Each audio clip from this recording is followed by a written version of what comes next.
Hello and welcome everyone. आज हम बात करेंगे पावर ऑफ ग्रेटिट्यूड के बारे में कि हमें हमारी लाइफ में जो है ग्रेटिट्यूड क्यों ज़रूरी है हमारे लिए।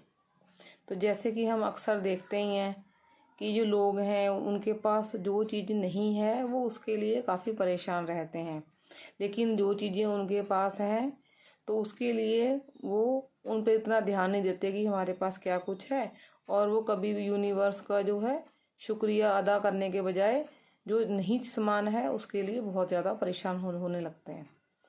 तो अगर हम जो चीज़ें हमारे पास हैं ऑलरेडी हमें दी हुई हैं मिली हैं लाइफ में, उनके लिए हम परमात्मा को धन्यवाद दें, उसका शुक्रिया अदा करें, तो जो हमारे पास नहीं है ये पॉसिबिलिटी बहुत ज़्यादा है कि जो नहीं है वो भी हमारे पास आ जाएगा। इसलिए जो थैंकफुलनेस है उसको कहा गया है कि वो एक इस तरह की एक मेंटल एक्सरसाइज है जिससे कि हम जो हमें परमात्मा द्वारा चीज़ें मिली हुई हैं हम उसके लिए उनका धन्यवाद देते हैं। और इसमें जो है हम बहुत जो छोटी से छोटी चीज़ें मिली हैं हमें और जो बड़ी से बड़ी चीज़ें हैं उन सब के बारे में सोचते हैं, और जो हमारे पास हैं और जिससे हमें जीवन में हमारे में खुशियाँ आती हैं उन सब चीज़ों के बारे में हम सोचते हैं। जब हम इन चीज़ों के बारे में पॉजिटिव सोचते हैं तो हम फिर उस परमात्मा का धन्यवाद करते हैं देने वाले का कि हमें बहुत बहुत धन्यवाद, हमें ये सब चीज़ें मिली। इसी को जो है पावर ऑफ ग्रेटिट्यूड कहा गया है। लेकिन अगर हम अपने आसपास देखें तो हम अक्सर यही देखते हैं कि ज़्यादातर लोग जो हैं वो इन चीज़ों से परेशान हैं जो उनके पास नहीं है। जैसे एक हम उदाहरण ले सकते हैं, जैसे अगर किसी के पास बिल्कुल भी कोई काम नहीं है, कोई बेरोजगार है, तो वो हर समय सोचता रहेगा कि अगर चलो एक छोटी सी नौकरी मुझे मिल जाती बहुत अच्छा था, 2 वक्त का एटलीस्ट गुजारा हो जाता। वहीं पर जिसके पास नौकरी है तो वो इस बात से लेकर परेशान है कि सैलरी बहुत कम है, उसका खर्चे नहीं चल रहे, उसको जो इतनी फैसिलिटी चाहिए वो सब नहीं मिल रहा। और जिसके पास सैलरी भी है, अच्छा घर बार है, गाड़ी है, बहुत सी चीज़ें हैं, कोई सुख सुविधा है उसके पास, लेकिन भी वो फिर भी परेशान है। अब वो उसको ये परेशानी आ जाती है कि मैं तो हर समय काम में बिज़ी रहता हूँ और मेरी कोई पर्सनल लाइफ नहीं है, कोई इंजॉय नहीं कर पाता फैमिली के साथ, तो ऐसी नौकरी का क्या फ़ायदा जिसमें अपनी फैमिली को ही टाइम ना दे पाओ। तो वो इसलिए परेशान है। अगर वो किसी परिवार के साथ अपने घूमने ही नहीं जा सकता तो क्या फ़ायदा ऐसी नौकरी का और इतने पैसों का। और कई बार कईयों को घूमने फिरने का भी टाइम मिल जाता है थोड़ा बहुत, तो अब वो उनको ये हो जाता है कि हम लोग तो फलाना वो फॉरेन गया हुआ है, वो बाहर की कंट्री में घूम के आए हैं तो हम लोग वहाँ नहीं जा सकते। तो मतलब in the and in short में हम यही कहेंगे कि हर कोई किसी न किसी वजह से परेशान ही है जो नहीं है उन चीज़ों के लिए। लेकिन हमें ये नहीं पता होता कि हमारे पास क्या नहीं है। हम इस बात को जब सोचते रहते हैं बहुत ज़्यादा, इसके ऊपर इसको बहुत बड़ा बना देते हैं हम सोच के, तो इससे क्या होता है जो चीज़ें हमारे पास हैं ऑलरेडी तो हम उनको भी खो बैठते हैं।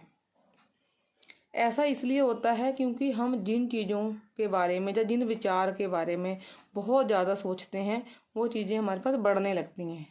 हम अगर नेगेटिव चीज़ों के बारे में सोचेंगे तो हमारे पास नेगेटिव चीज़ें बढ़ेंगी, और वहीं पर अगर हम पॉजिटिव चीज़ों के बारे में सोचेंगे तो हमारे पॉजिटिविटी बढ़ेगी उस चीज़ों की। और इसलिए जो है हमें अपनी लाइफ में है पावर ऑफ ग्रेटिट्यूड को अपनाना चाहिए।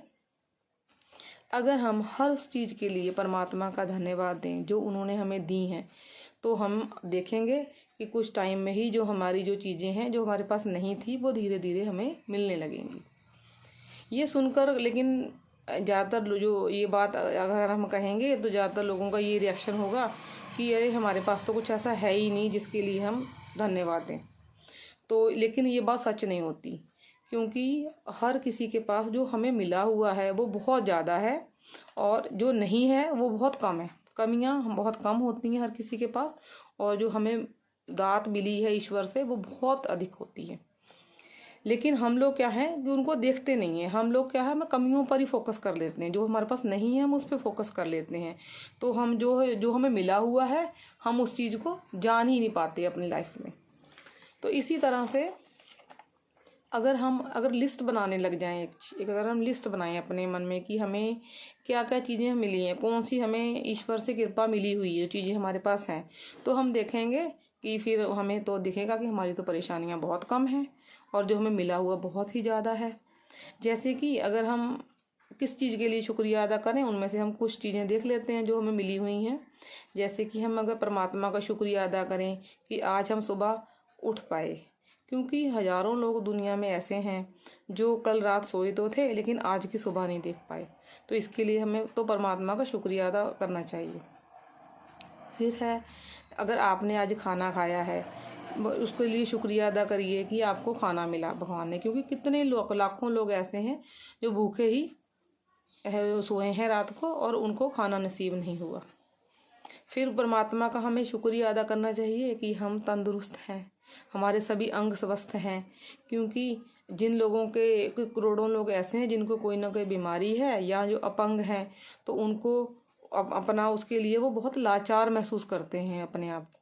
ऐसे हम खुद भी देख सकते हैं कि जैसे अगर हमारे कोई अंग में कोई परेशानी हो गई, एक सपोज करिए कि फिंगर ही है, हम वैसे उसकी कीमत नहीं पता, लेकिन अगर किसी की कोई टूट जाए वो या फ्रैक्चर आ जाए, तो हम देखते हैं कितना पैसा लगता है उसके ऊपर, और फिर वो चीज़ पहले की तरह बनती भी नहीं है। तो हमें इसी तरह सोचना चाहिए कि जो हमारे अंग हैं वो लाखों करोड़ों के हैं, उनकी एक्चुअली कोई कीमत ही नहीं है, वो इतने कीमती हैं जो भगवान ने हमें दिए हुए हैं।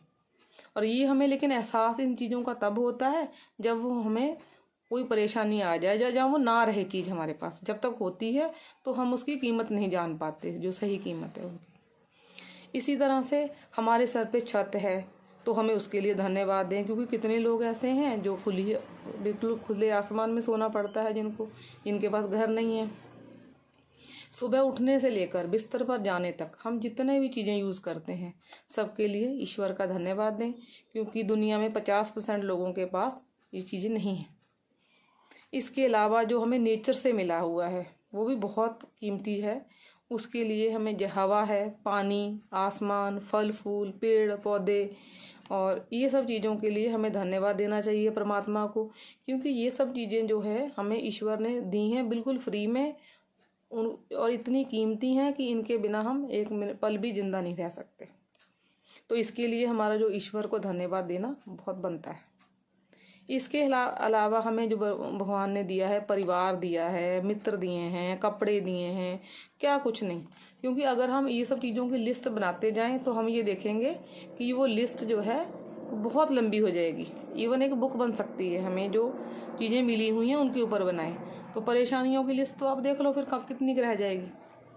इसीलिए हमें जो ग्रैटिट्यूड है वो हमारे एटीट्यूड में ही होना चाहिए, और हमारा जो नज़रिया है वो परमात्मा के लिए धन्यवाद का होना चाहिए। लेकिन यदि हम ग्रैटिट्यूड की शुरुआत करना चाहते हैं, अगर हम स्टार्ट करना चाहते हैं आप ग्रैटिट्यूड कैसे पे करें, तो उसके लिए सबसे जो बेस्ट टाइम होता है वो होता है सुबह उठने के बाद तुरंत बाद, और रात को सोने से तुरंत पहले। बेस्ट टाइम है आप जो ईश्वर को है ग्रैटिट्यूड पे करें। उस टाइम क्या होता है कि जो हमारा जो कॉन्शियस माइंड है वो कम काम कर रहा होता है, और जो हमारा सबकॉन्शियस है वो बहुत ज़्यादा काम कर रहा होता है ऐसे टाइम पे। इस समय जो है हमें ग्रैटिट्यूड के थ्रू अपने सबकॉन्शियस माइंड में पॉजिटिव थॉट्स को पूरे विश्वास के साथ, आस्था के साथ भर देना चाहिए, ताकि फिर उसके बाद जो बाकी का काम है वो सबकॉन्शियस जो है अपने आप संभाल लेता है। तो हमेशा हमें जो है अच्छी और पॉजिटिव चीज़ों पर फोकस करें, परमात्मा को धन्यवाद दें और उस पर अपना पूरा ट्रस्ट बनाए रखें। क्योंकि जो धन्यवाद होना चाहिए वो सिर्फ शब्दों से ही नहीं होना चाहिए, हमारे अंदर से फीलिंग आनी चाहिए उसके लिए।